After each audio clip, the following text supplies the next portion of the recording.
সুন্দরবনের করমজল বন্যপ্রাণী প্রজনন কেন্দ্র ও জনপ্রিয় পর্যটন স্পট পরিদর্শন করেছেন জাতিসংঘ উন্নয়ন কর্মসূচি ইউএনডিপির কান্ট্রি ডিরেক্টর সহ ১৬ জন ইউরোপীয় নাগরিক। তারা করমজল ঘুরে দেখেন এবং বন বিভাগের সংরক্ষণ কার্যক্রম ও বন্যপ্রাণী প্রজনন ব্যবস্থাপনা সম্পর্কে ধারণা নেন। বন কর্মকর্তা আজাদ কবির জানিয়েছেন, আলেকজান্ডার দ্য গ্রেট করমজলের অন্যতম আকর্ষণ।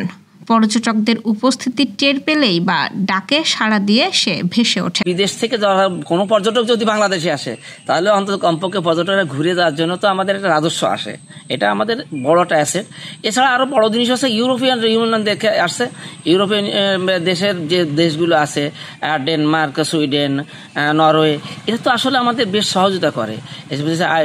ইউএনডিপি সহ অন্যান্য যে সমস্ত সংস্থাগুলো আছে তাদের প্রতিনিধিত্ব তারাই করে বেশি, এবং তারা যখন ঘুরে আসছে তারা নিশ্চয়ই আমাদের জন্য একটা বড় অ্যাসেট হবে।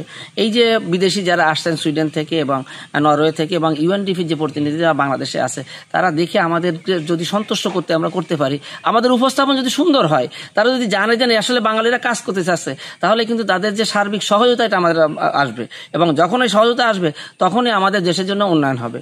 কারণ এই বিদেশি টাকা ছাড়া তো আর আমরা বিদেশ থেকে কোনো কিছু কিনতেও পারবো না। সুতরাং ডলার আমাদের দরকার এবং বিদেশ থেকে সহযোগিতা আমাদের দরকার। ডেভেলপমেন্ট যে প্রতিনিধি দল আসলো, এরা সবাই কিন্তু আসলে আমাদের উন্নয়নের জন্য খুব ভালো, এবং এরাই পরবর্তীতে যে ইয়াং ম্যান যারা আসছে বা দেখছেন, তারাই কিন্তু ওই দেশের প্রতিনিধিত্ব করবে, তারাই কিন্তু আমাদের সার্বিকভাবে সহযোগিতা করবে। আশা করি এই ভ্রমণটা আমাদের জন্য একটা বিরাট সম্পদ হয়ে থাকলো। বাগেরহাটের মংলা থেকে এম ফিরোজের তথ্য ও ভিডিও চিত্রে ডেস্ক রিপোর্ট, গ্রামের কাগজ।